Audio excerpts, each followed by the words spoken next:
if you already draw something by using line command, then you may see your all line are here separated. Okay, so here all your line are separated. So if you need to join that, if you need to join your all line, then how will do that? Simply select all of your line and click J and then enter. And if you click here, just see all of your line have been compacted or joined.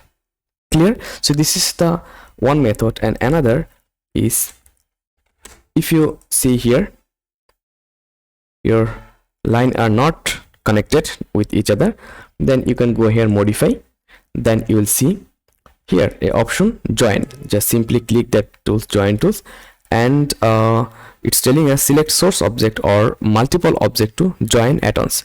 So I'll select all of them, then I'll click enter, and just see it's done. So in this way you are able to join your any object or any line with each other.